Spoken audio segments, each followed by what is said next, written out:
परमात्मा श्री राधा कृष्ण के चरणारविंदों में शतकोटि नमन बंदन करते हुए मित्रों को, जिज्ञासुओं को, धर्म प्रेमियों को, ज्योतिष विज्ञान प्रेमियों को हर हर महादेव, बम बम भोले, नमः शिवाय। मित्रों, जब मनुष्य, पुरुष या स्त्री जब संसार में उत्पन्न होता है तो वो रोग लेकर के पैदा होता है, शत्रु लेकर के पैदा होता है और ऋण लेकर के पैदा होता है। ऐसा नहीं है कि यहां पर ही रोग उत्पन्न होते, वो तो रोग लेके पैदा हुआ था, कर्जा लेके पैदा हुआ था, शत्रु लेकर के पैदा हुआ था। वो तो साथ ही आए हैं जो कि मिलने वाले हैं,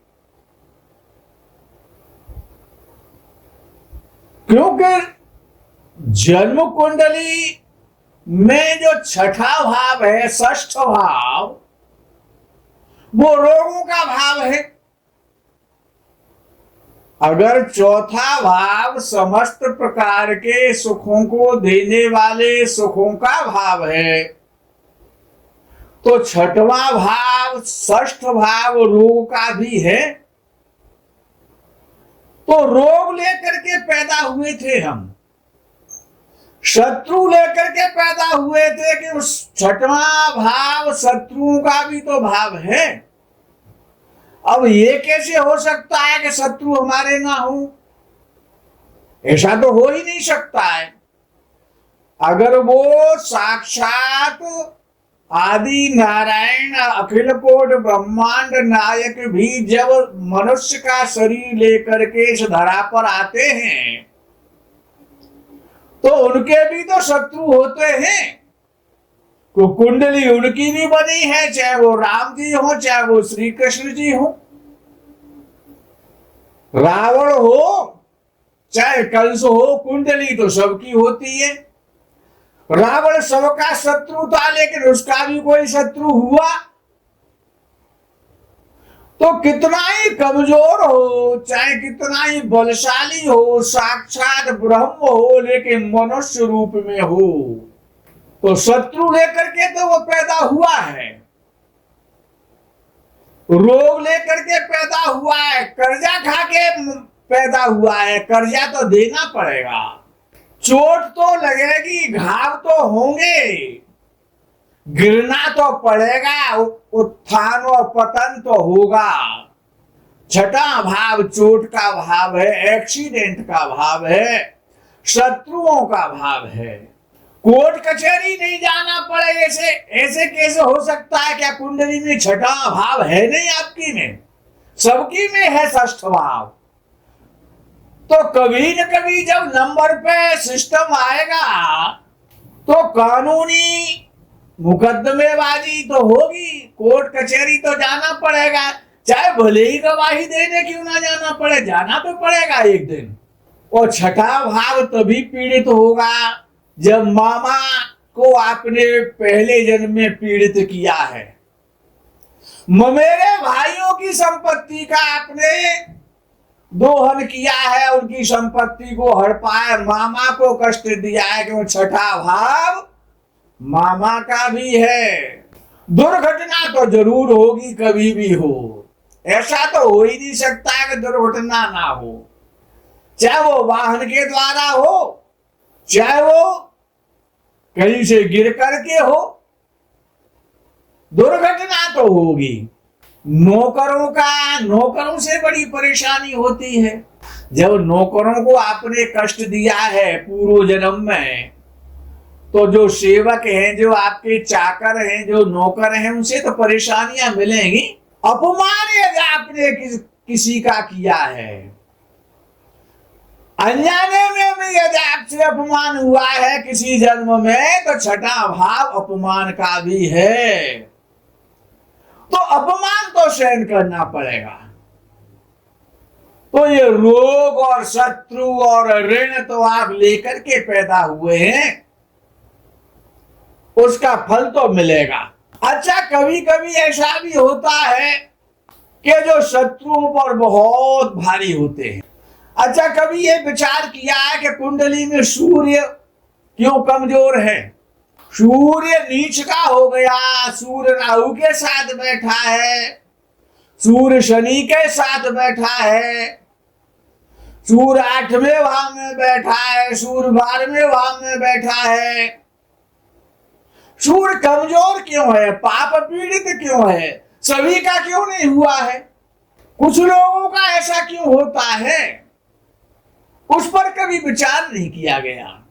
यदि आपने पूर्व जन्म में भगवान शिव का अपमान किया है, शिव प्रतिमाओं को, भगवान शंकर की प्रतिमाओं को खंडित किया है, शिव जी का अपमान किया है, उनकी आलोचना की है, उनका विरोध किया है, तो सूर्य कमजोर हो जाएगा, सूर्य संबंधी कष्ट मिलेंगे। यदि आपने पहले जन्म में, पूर्व जन्म में यदि आपने चंदन की तस्करी की है, चंदन के व्यापारी बनकर के चंदन के वृक्षों को तस्करी रूप में कटवा करके बेचा है और चंदन की जगह पर अमरूद की लकड़ी को बेच दिया है, चंदन का सेंट लगा करके, तो आपका सूर्य कमजोर होगा कुंडली में।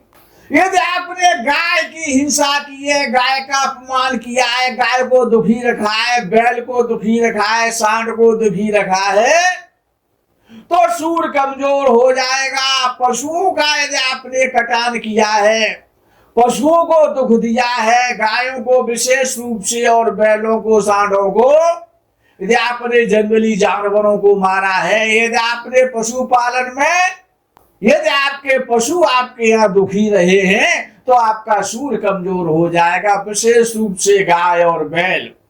यदि आपने पिता का अपमान किया है, पिता की सेवा नहीं की है, पिता को वृद्धाश्रम में डाल दिया है, अनाथ आश्रम में पिता रहे थे और आप उपस्थित थे संसार में, आपने पिता की सेवा नहीं की, आपने पिता का दिल दुखाया, तो आपका सूर्य तो कमजोर होगा।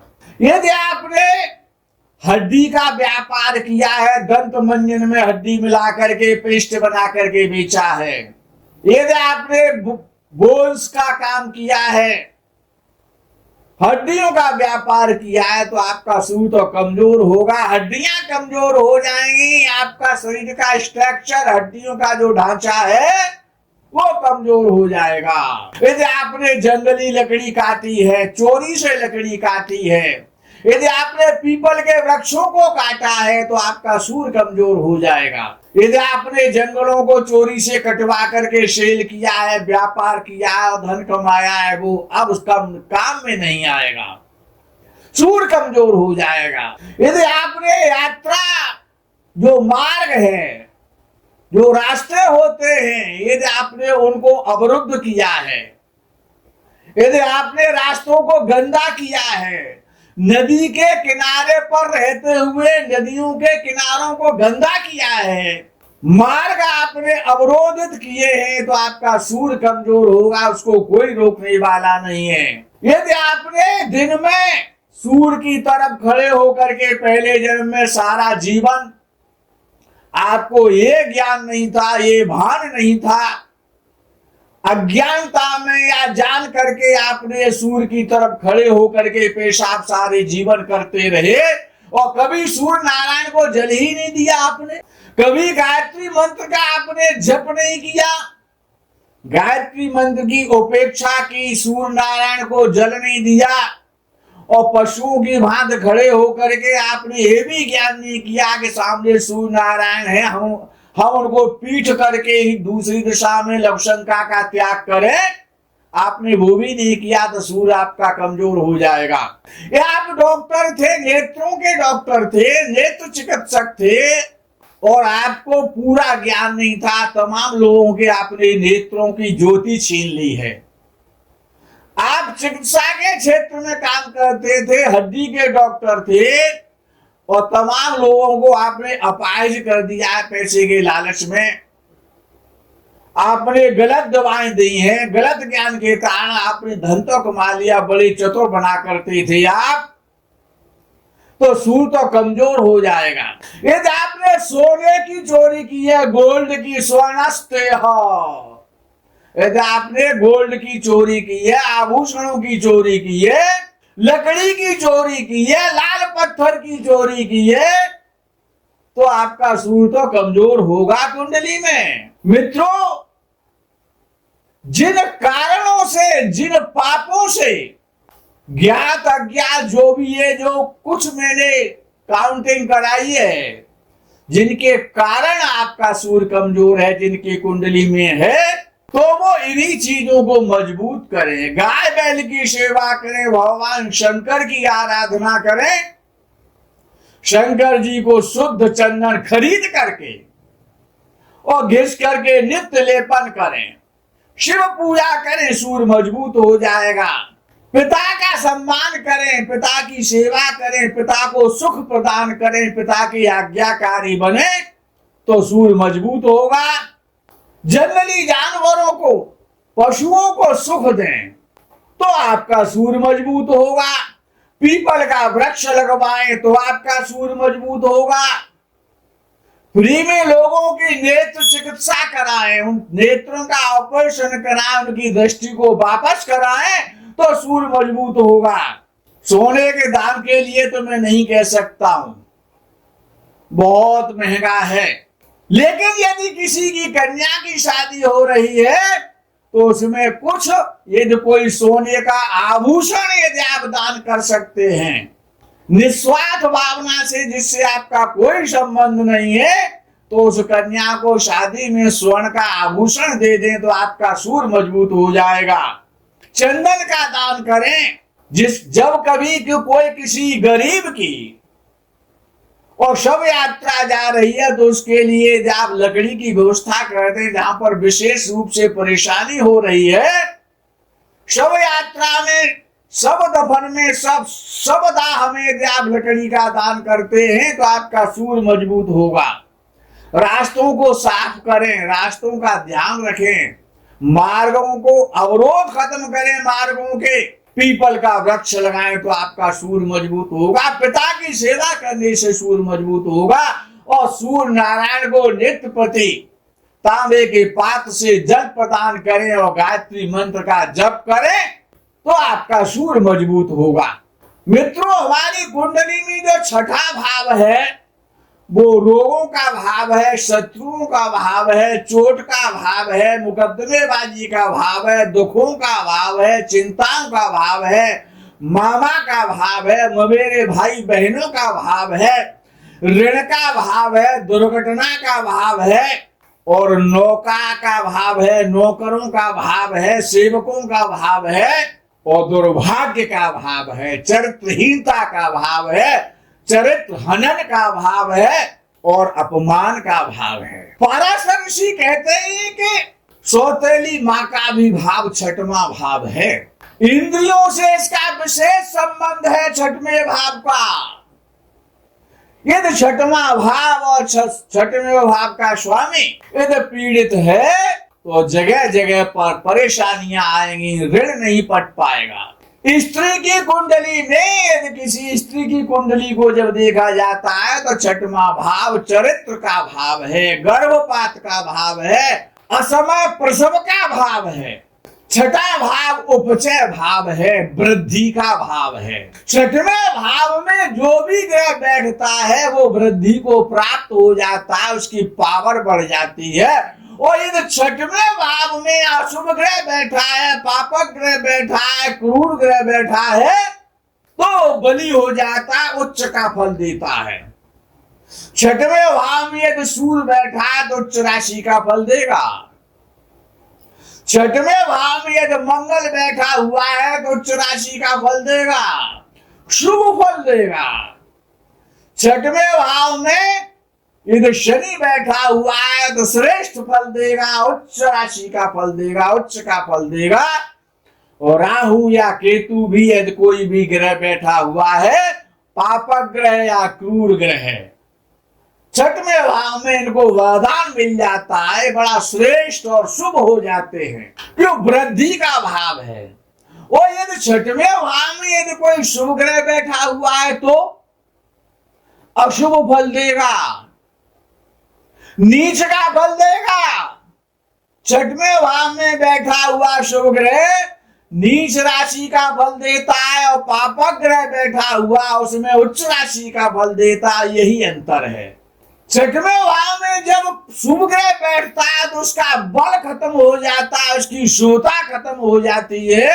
और जब कोई पापक ग्रह छठवें भाव में बैठता है तो उसमें शुभता बढ़ जाती है, उसका शुभत्व बढ़ जाता है, उसका पापत्व क्षीण हो जाता है। यद्यपि छठवें भाव को बहुत गलत माना जाता है, तथापि मनुष्य तभी तक जीवित रह सकता है जब तक छठवां भाव बलवान है। छठवां भाव जीवन का भाव है, जीवन को जीवित रखने वाला भाव है छठवां भाव। छठवें भाव के कारण ही तो विपरीत राजयोग बन जाता है। छठवां भाव संघर्ष का भाव है, संताप का भाव है, विघटन का भाव है। और जब आप में शक्ति होगी, शरीर शक्ति का भाव है, तो इन सबसे संघर्ष तो जब ही हो पाएगा जब छठवां भाव मजबूत होगा और षष्ठेश मजबूत होगा, षष्ठ भाव मजबूत होगा। लेकिन यदि षष्ठेश और षष्ठ भाव यदि लगन से मजबूत हो गया, लगन कमजोर हो गया, लग्नेश कमजोर हो गया, तो फिर आपको कर्जा नहीं लेना चाहिए, नहीं वो कर्जा आप पटा नहीं पाएंगे, सब कुछ समाप्त हो जाएगा उस कर्जे के चक्कर में। किसी से झगड़ा ना करें तो षष्ठेश बलवान है, षष्ठ भाव बलवान है और लग्न कमजोर है और लग्नेश कमजोर है, तो फिर आपको कभी भी शत्रुता नहीं करनी चाहिए, झगड़ा नहीं करना चाहिए, ऋण नहीं लेना चाहिए। लग्नेश कमजोर हो गया, षष्ठेश बलवान हो गया, लग्न भाव कमजोर हो गया, षष्ठ भाव बलवान हो गया, तो कर्जा मत लो, कर्जा पटेगा नहीं, फिर मकान दुकान चले जाएंगे। षष्ठ भाव का बलवान होना बहुत आवश्यक है कि संघर्ष कैसे करना है, संघर्ष भी तो करना है। और छठवां भाव कमजोर है तो आप संघर्ष नहीं कर पाएंगे। मनुष्य जब तक ही जीवित रह पाता है जब तक प्रकृति के द्वारा दिए जाने वाले संताप, संसार के द्वारा दिए जाने वाली समस्याएं, चिंताएं, रोग, ऋण, शत्रु, दुख, दुर्घटनाएं, ये तभी तक आप झेल सकते जब तक आपका षष्ठ भाव मजबूत है, बलवान है। लेकिन लगन से कमजोर हो, बलवान तो हो षष्ठ भाव, षष्ठेश बलवान तो हो, लेकिन लग्नेश भी बलवान हो तभी आप इन सारी समस्याओं को झेल सकते हैं, उनसे संघर्ष कर सकते हैं। आंतरिक शक्ति का भाव है, शरीर में जो शक्ति है, जो साहस है, जो पराक्रम है, जो आप में गंभीरता है, वही भाव है छठवां भाव आंतरिक शक्ति का, जिससे बाहरी तनाव, बाहरी समस्याएं आप झेल पाते हैं। संसार की समस्याओं को झेलने की शक्ति छठवें भाव में है और छठवें भाव के स्वामी में है। यदि आंतरिक शक्ति बलवान नहीं होती है तो व्यक्ति बहुत जल्दी हार जाता है और हार स्वीकार कर लेता है। छठवां भाव कमजोर है, परास्त हो जाता है, जिसके कारण उसका शारीरिक उत्पीड़न होता है, उसका मानसिक उत्पीड़न होता है, उसका सामाजिक और पारिवारिक उत्पीड़न होता है यदि छठवां भाव जब कमजोर हो जाता है। षष्ठ भाव और षष्ठ भाव से संबंधित ग्रह जब तक कि उसी आंतरिक शक्ति को निर्बल और बलवान बनाते हैं, इन छठवां भाव कमजोर हो जाएगा तो उसकी भागहीनता की सीमा को शत्रुओं के द्वारा परास्त करने की उसमें क्षमता नहीं रहेगी, शत्रु उसको परास्त कर देंगे, उसका धन हड़प लेंगे। वो विरोध नहीं कर पाएगा जब छठा भाव कमजोर हो जाएगा। आज के समाज में जहां संसार में जीवित रहने के लिए आधुनिक परिवेश में अत्याधुनिक संघर्ष करना पड़ रहा है, जीवन जीने पर और श्वास लेने पर भी जहां पर टैक्स लग जाता है, हवा लेने पर, जलपान करने पर भी जहां पर धन देना पड़ता हो, इतना दुरूह जीवन हो गया, इतना कठिन जीवन, संघर्ष में जीवन हो गया है कि सभी भौतिक सुखों को प्राप्त करने और विरोधियों को परास्त करने के लिए कुंडली का छठवां भाव और षष्ठेश का बलि होना अति आवश्यक है। लेकिन लग्न और लगने से कम बलि होना चाहिए। षष्ठेश लगने से बलि हो जाएगा तो आप प्रतिस्पर्धाओं में असफल हो जाएंगे। मित्रों, आज का प्रकरण यही विराम करता हूं। आगे के प्रकरण का आप इंतजार करें। तब तक के लिए हर हर महादेव, बम बम भोले, नमः शिवाय, जय गौ माता की।